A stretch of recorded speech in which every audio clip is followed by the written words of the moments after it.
حمد و ثنا کے بعد مریض کی نماز کے مسائل اور کرسی پر بیٹھ کر نماز پڑھنے کے احکام کے عنوان پر ہمارے مسلسل خطابات جمعہ اور دروس جمعہ جاری ہے۔ آج کا خطاب بھی ان خطابات کا ایک تسلسل ہے اور اس کی ایک لڑی ہے۔ میں نے بتایا تھا کہ مریض کی نماز پڑھنے کے دوران مختلف کیفیات ہیں اور مختلف احوال ہیں۔ نمبر 1 قیام، یعنی سٹینڈنگ پوزیشن، حالت قیام۔ پھر قیام کی اور سٹینڈنگ پوزیشن کی دو صورتیں ہیں۔ ایک ہے قیام بالنفس، انسان کا خود بغیر کسی سہارے کے کھڑا ہونا۔ بس اوقات عام بیماری ہوتی ہے، معمولی بیماری ہوتی ہے، اس میں انسان بغیر کسی سہارے کے اٹھ سکتا ہے اور نماز میں کھڑا ہو سکتا ہے۔ اس صورت میں قیام یعنی بغیر کسی سہارے کے کھڑا ہونا اور نماز کے لیے اٹھنا، یہ نمازی پر لازم ہے اور کمپلسری ہے۔ نمبر 2 قیام بالغیر، کہ انسان اتنا بیمار ہے، اتنا مریض ہے کہ وہ خود اٹھ نہ سکے، خود کھڑا نہ ہو سکے، وہ کسی سہارے کا محتاج ہو۔ وہ سہارا چاہے دیوار کی شکل میں ہو، چاہے عصا کی شکل میں ہو، چاہے لکڑی کی شکل میں ہو، چاہے خادم و غلام کی شکل میں ہو، چاہے کسی انسان کی شکل میں، کسی اور انسان کی شکل میں۔ تو اس صورت میں نمازی پر، نماز پڑھنے والے پر یہ لازم ہے کہ وہ کسی کا سہارا لے کر کھڑا ہو جائے، چاہے وہ سہارا دیوار کا لے، چاہے وہ سہارا کسی لکڑی کا لے، عصا کا لے، کسی سٹک کا لے، یا کسی خادم غلام یا کسی اور انسان کا لے۔ پھر دوسری کیفیت اور حالت اور پوزیشن نمازی کی قعود کی ہے، دا سٹنگ پوزیشن، حالت قعود۔ اس کی بھی دو شکلیں ہیں۔ ایک شکل یہ ہے قعود بالنفس یا بالذات، کہ خود سے بیٹھنا اور خود سے بیٹھ سکنا۔ بیمار ہے اور بیماری اتنی زیادہ ہے کہ اس کے لیے خود سے قیام ممکن نہیں ہے، نہ کسی کے سہارے قیام ممکن ہے، تو اس کے لیے فقہی اور شرعی مسئلہ یہ ہے کہ وہ بیٹھ کر نماز ادا کرے۔ پھر بیٹھنے کی دو صورتیں میں نے بتائی۔ نمبر 1 بغیر کسی سہارے کے بیٹھنا، کہ نہ تکیے کی حاجت ہو، نہ لکڑی کی حاجت ہو، نہ عصا کی، نہ کسی انسان کی۔ اور نمبر 2 یہ کہ قعود بالغیر، کہ انسان اتنا زیادہ بیمار ہے اور اتنا زیادہ تکلیف میں ہے کہ وہ خود سے بیٹھ نہ سکے، بلکہ اسے حاجت ہے کسی سہارے کی، چاہے وہ دیوار ہو یا لکڑی ہو یا عصا ہو یا کوئی انسان ہو یا تکیہ ہو۔ تو اس صورت میں اسے چاہیے کہ وہ سہارا لے کے بیٹھے، سہارا لے کر بیٹھے۔ اور یہ ممکن نہ ہو تو پھر اسے اجازت ہے لیٹ کر نماز پڑھنے کی، اشارے سے۔ تو تیسری حالت ہوئی اشارے کی حالت، انڈیکیشن، اشارہ۔ اور پھر میں نے بتایا تھا کہ 2 طرح بیٹھا جا سکتا ہے، ایک تو اس طرح جس طرح آپ تحیات میں قید اولا اور قید اخیرہ میں بیٹھتے، اور ایک یہ کہ جیسے اس کے لیے آسان ہو، جیسے وہ بیٹھ سکے، مریض کے حال پر ہے اور مرض پر ہے۔ پھر اشارے سے نماز پڑھنا، انڈیکیشن سے، اشارے سے، یہ مرض کی انتہا ہوتی ہے جب مرض اور بیماری عروج پر ہو اور بہت زیادہ ہو کہ انسان نہ خود بیٹھ سکے اور نہ سہارے سے بیٹھ سکے، تو اس صورت میں پھر اس کو اجازت ہے لیٹ کر نماز پڑھنے کی۔ اور میں نے بتایا تھا کہ پھر اشارہ ہوگا، انڈیکیشن ہوگا، رکوع کا بھی اور سجدے کا بھی، سر سے، نمازی اپنے سر سے رکوع کا اشارہ کرے گا اور سجدے کا اشارہ کرے گا۔ اس کی بھی پھر مختلف کیفیات ہیں، مختلف احوال ہیں جو انشاءاللہ تفصیل سے بیان ہوں گے۔ فقہ حنفی کی فتوے کی بڑی معروف کتاب ہے خلاصۃ الفتاوی۔ میں آج ریفرنس کے طور پر، حوالے کے طور پر اس کی عبارت پڑھنا چاہتا ہوں تاکہ وہ مسائل جو ہم نے نماز مریض یا کرسی پر بیٹھنے کے حوالے سے بتائے، اس کا ایک حوالہ آپ کے ذہن نشین ہو جائے کہ ہماری جو بھی گفتگو ہوتی ہے یا مسائل ہوتے ہیں تو اس کی بنیاد ہوتی ہے قرآن، حدیث، اجماع، قیاس پر اور فقہا کی آراء پر اور فقہی کتابوں کی مختلف عبارات پر۔ وہ عبارت یہ ہے وَفِي الْأَصْلِ المریض اذا عجز عن القیام وقدر على القعود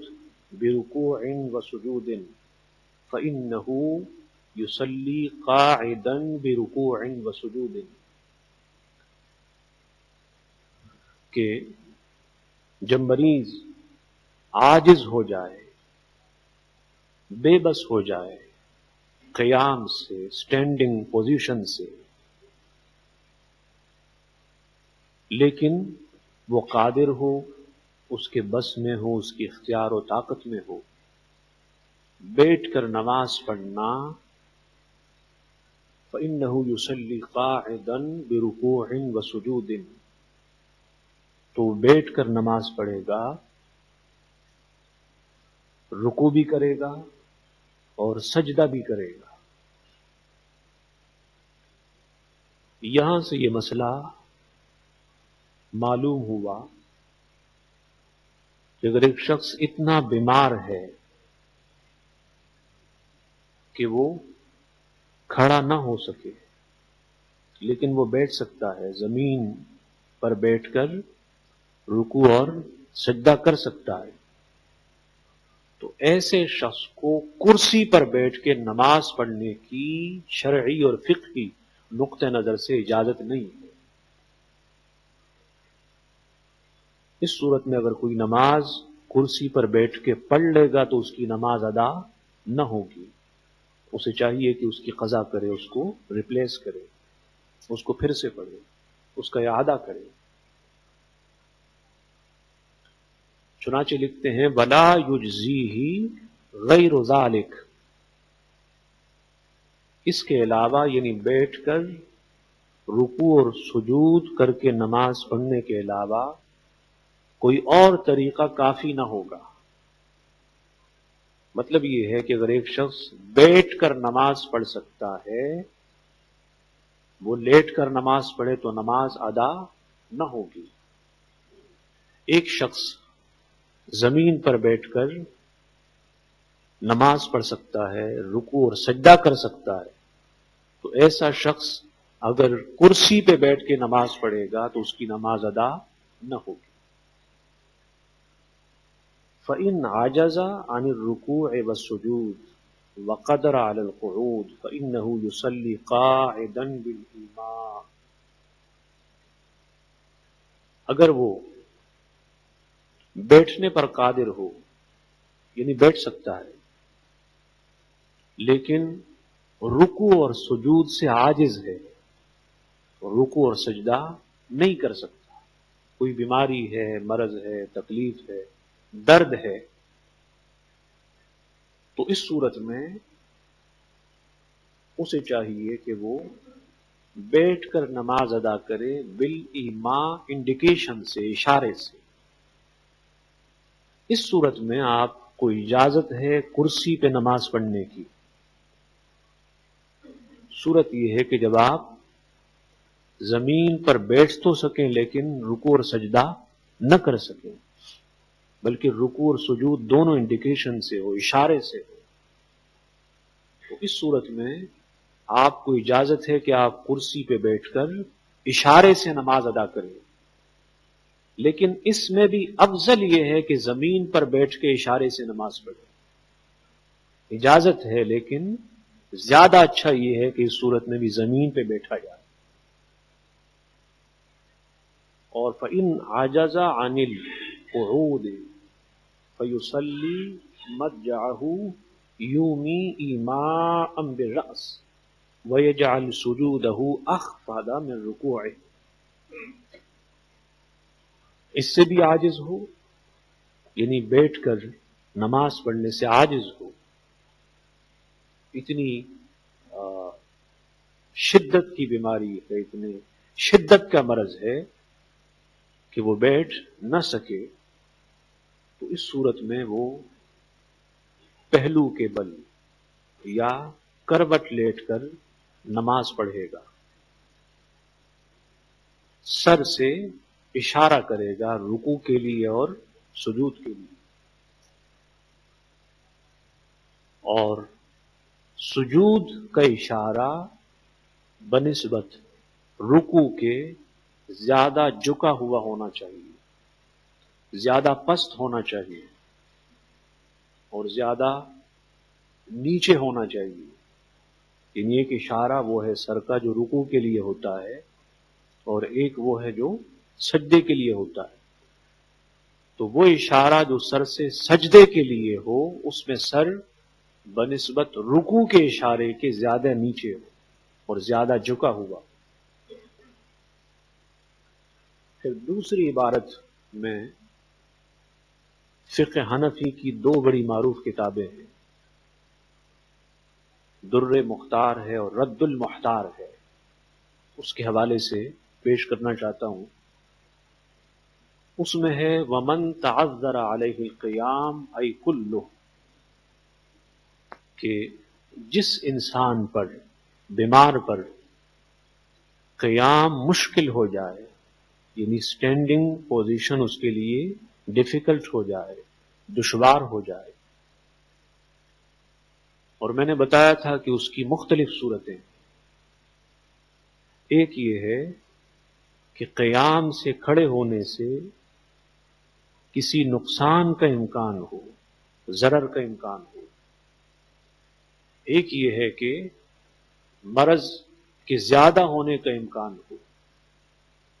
ایک یہ ہے کہ مرض کے دیر سے اچھے ہونے اور ٹھیک ہونے کا امکان ہو، ایک یہ ہے کہ قیام سے یعنی کھڑے ہونے سے چکر آتا ہو، ایک یہ ہے کہ قیام یعنی کھڑے ہونے سے پیشاب کا قطرہ آتا ہو۔ ایک شخص ہے،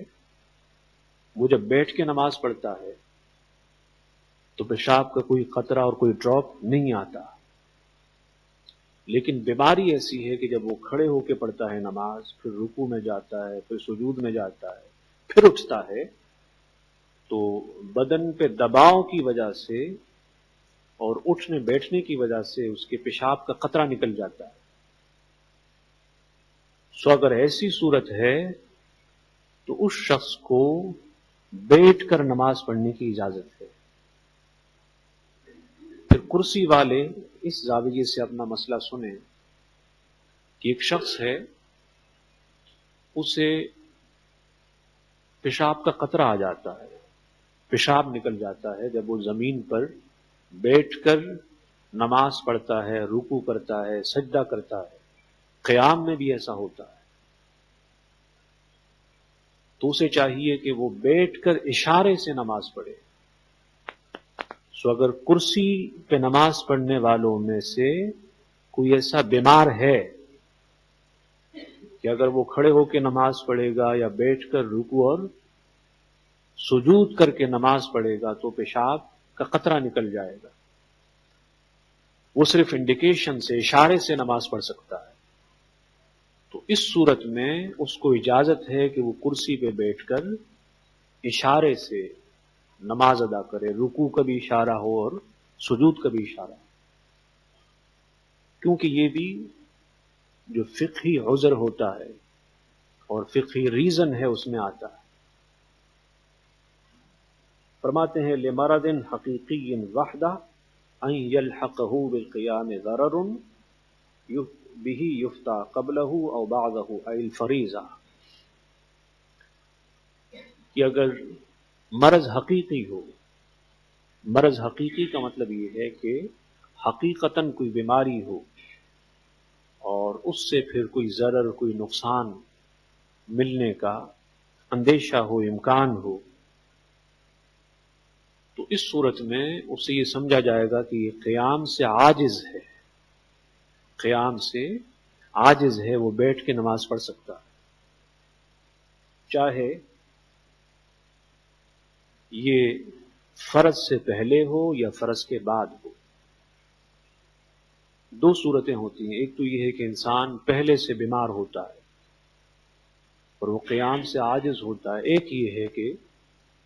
جب نماز پڑھنے لگا ٹھیک ٹھاک تھا، بالکل تندرست تھا، لیکن دوران نماز کوئی ایسی بیماری ہوئی، ایسی تکلیف ہوئی کہ اب وہ قیام نہیں کر سکتا، اب قیام اس کے لیے ممکن نہ رہا، تو دوران نماز بھی یہ بیٹھ کے اپنی نماز مکمل کر سکتا ہے۔ اس پہ ہم انشاءاللہ تفصیل سے گفتگو کریں گے۔ ایک تو یہ ہے کہ پہلے سے مریض تھا، بیمار تھا اور قیام پہ قادر نہ تھا، ایک یہ ہے کہ پہلے ٹھیک ٹھاک تھا، تندرست تھا، دوران نماز بیمار ہو گیا، کوئی ایسی تکلیف ہوئی کہ قیام پہ قادر نہ رہا، سو نماز میں ایسا ہو تو اسے چاہیے کہ وہ بیٹھ کر اپنی نماز مکمل کرے۔ لیکن ایک شخص بیمار تھا، بیٹھ کے نماز پڑھ رہا تھا، اللہ کا فضل نماز میں ہوا اور نماز ہی میں وہ تندرست ہو گیا، ٹھیک ہو گیا، تو اسے چاہیے کہ وہ نماز میں پھر قیام کرے اور اٹھ کے باقی نماز ادا کرے۔ او حکمی، یا پھر مرض حکمی ہو۔ مرض حکمی اور فقہی کا معنی یہ ہے کہ مرض کے زیادہ ہونے کا امکان ہو یا دیر سے ٹھیک ہونے کا امکان ہو یا چکر آتے ہیں یا پھر پیشاب کے قطرے نکلنے کے امکانات ہوں۔ چنانچہ لکھتے ہیں بِأَنْ خَافَ زِيَادَتَهُ او بطء برئه بقیامه او دوران رأسه بئی طور کے اسے یہ ڈر ہے کہ اگر وہ کھڑے ہو کر نماز پڑھے گا تو بیماری اور زیادہ ہو جائے گی، مرض اور زیادہ ہو جائے گا، او بت ابرئی ہی، یا اسے یہ ڈر ہے، خوف ہے، اندیشہ ہے، اور یہ امکان ہے کہ بیماری دیر سے ٹھیک ہوگی، یا پھر دوران رأسہ، اسے یہ ڈر ہے، خوف ہے کہ اگر وہ کھڑے ہو کر سٹینڈنگ پوزیشن میں نماز پڑھے گا تو سر چکرائے گا، چکر آئیں گے، تو ان تمام صورتوں میں وہ بیٹھ کر نماز پڑھ سکتا ہے۔ اور یہ تعذر قیام کی مختلف شکلیں ہیں، قیام کے ڈیفیکلٹ ہونے کی اور قیام کے مشکل ہونے کی، قیام کے متعذر ہونے کی مختلف شکلیں۔ آگے فرماتے ہیں او وجد لقیامہ الما شدیدا، یا وہ کھڑا تو ہو جاتا ہے اور ہو سکتا ہے لیکن قیام میں اتنا شدید درد ہو، کمر میں یا جسم میں یا پاؤں میں یا گھٹنوں میں، قیام کی وجہ سے اور کھڑے ہونے کی وجہ سے اتنا شدید درد ہو جو ناقابل برداشت ہو، جو ناقابل برداشت۔ عام درد کی بات نہیں کر رہا میں کہ کوئی درد سر لے کر کرسی پہ نماز پڑھنے لگے، اس کی بات نہیں کر رہا۔ فقہا نے لکھا او وجدا بقیامہ الما شدیدا، یا پھر قیام کے سبب، کھڑے ہونے کے سبب بہت شدید درد ہوتا ہو جو ناقابل برداشت ہو، تو اس صورت میں بھی انسان بیٹھ کر نماز پڑھ سکتا ہے، بیٹھ کر نماز پڑھ سکتا ہے۔ پھر اگر بیٹھ کر نماز پڑھنے سے بھی درد ہوتا ہو، تکلیف ہوتی ہو، بہت شدید درد،